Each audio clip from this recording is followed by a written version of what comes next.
Chrissy says it, so you don't have to. Welcome. What's up, YouTube? It's your girl, Chrissy. I'm back with another video.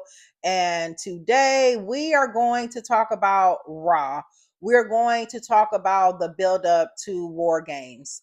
This ain't going to be a blow-by-blow review. Y'all know I don't really do that.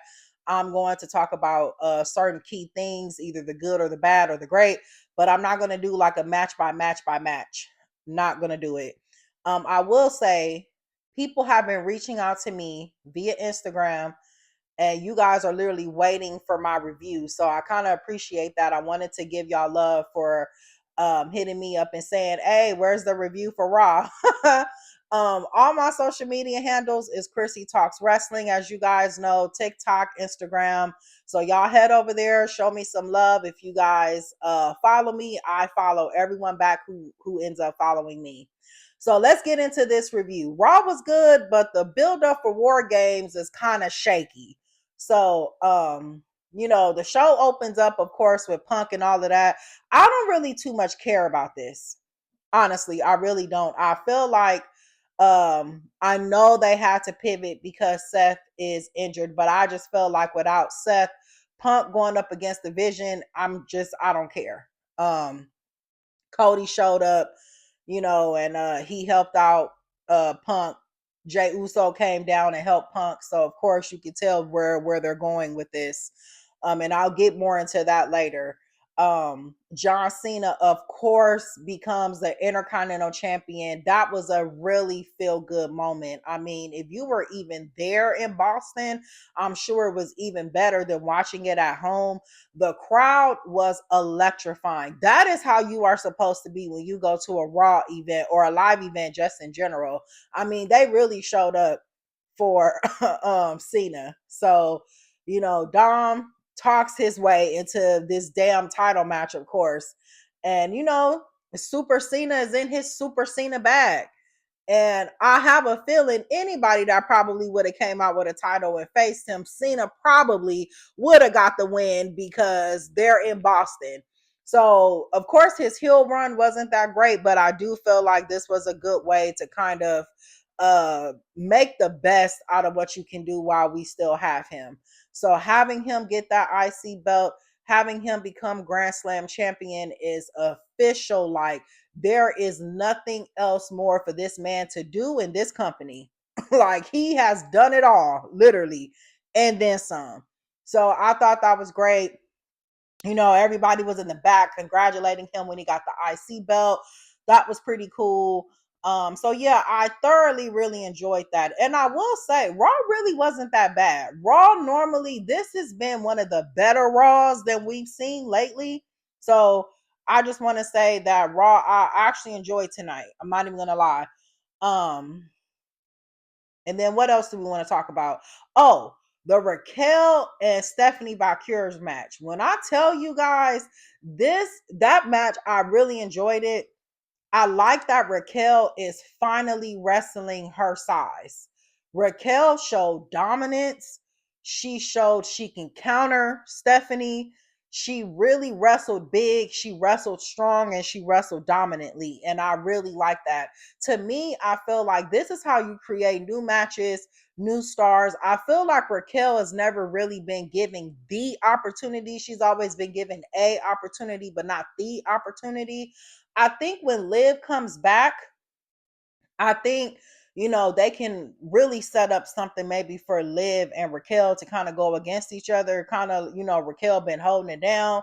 And I've been doing this without you. I've been winning without you, and maybe put the belt on Raquel. It's been a while since we've had someone like her really be women's world heavyweight champion. So I think I would be here for it because Raquel really impressed me. That is how you should be wrestling when you're her size. Like, dominate these little girls. So I was here for that. And then we talk about the John Cena tournament. Personally, Rusev winning was cool, but I personally think that Sheamus should take the whole thing because the IC belt has eluded Sheamus as well. It will give Sheamus a story to go behind the tournament You know, a lot of people have history with Cena, but Sheamus' history kind of goes outside of Cena as well because he hasn't got that IC belt. He has history with Cena, but he ain't got the IC belt either.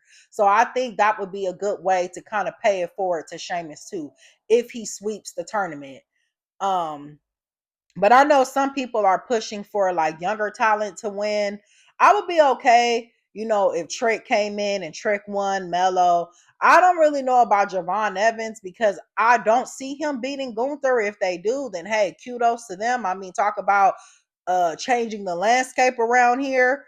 But I don't really see it for the younger talent. That's just me personally.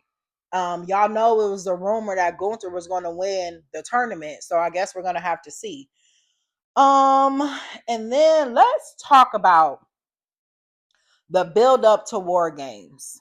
The Kabuki Warriors got the title belts off of Charlotte and Alexa thanks to Lash Legend and Nia Jax. I'm totally here for Lash finally being on the main roster because it is where she deserves to be. Now, I don't think the buildup for the men or the women's war games to me is interesting. This is why I said Raw was good just in general, but the buildup that I'm seeing is trash. Like, they are trying to put this war games match together for the men and the women, and it's just not like last year. You can obviously tell the other two members is either going to be LA Knight or Roman Reigns. That is not no damn mystery because who else is entangled with the vision except for Roman and LA Knight? So duh. Then for the women, you have Rhea, Io, Alexa, and Charlotte against the Kabuki Warriors, Lash, and Nia. Like, whoop-de-doo. This is not no grand thing. If you take Rhea and Io out the War Games match, you have no War Games match. Like, this is what I'm saying. You know, you have nothing. You know, so personally, I'm not here for the War Games buildup. I feel like it's forced. Um, War Game, I mean, Seth being gone, you can kind of really feel it a little bit because we're gonna have CM Punk and Cody, which are the two champions, going into War Games against the Vision. And Roman and Jay is pretty much undefeated at War Games. I don't know if people is peeping that when they're in War Games, they don't lose. I would not be surprised if Hunter pulled the upset and gave it to the Vision because they're trying to build them. Like I just wouldn't be surprised if that happened. I wouldn't be surprised if we get a turn. I'm not seeing the vision for this War Games. And like I said, it's very obvious the other two people are going to be Roman Reigns and LA Knight. I don't know who the other two people are going to be for the Vision. I don't know if it's going to be Austin Theory or whoever. I have no idea. So, I mean, and that's pretty much it, you guys. Like I said, Raw was good, but the build up to War Games to me is not really there. I feel like maybe they could have did something different versus doing the actual War Games match. Maybe they could have did something else. Maybe we could have got maybe champion versus champion, Cody versus Punk. Maybe we could have had the Raw tag team titles versus the Smack. I don't know, something that maybe brand for brand. If you cannot produce a quality War Games match, you can never fail with going brand for brand. Brand supremacy. They did that a lot back in the day. So, because everything else it just feels like it's not going to hit. And I don't know if it's going to be any surprises. I just don't know because it's not looking that way. A lot of hunters, PLEs, there don't really be a lot of shenanigans. So I don't know, you guys. I guess we're going to have to watch and find out. I thoroughly enjoyed Raw. I feel like it was entertaining. John Cena came and did his thing. And, what more can you ask for? I do feel like they're trying to salvage the last bit of what they can with John Cena. And this was a great way to do that. So you guys, let me know what you think in the comments. Like, comment, and subscribe. And I will check you guys later. Toodles. Chrissy says it, so you don't have to. Toodles.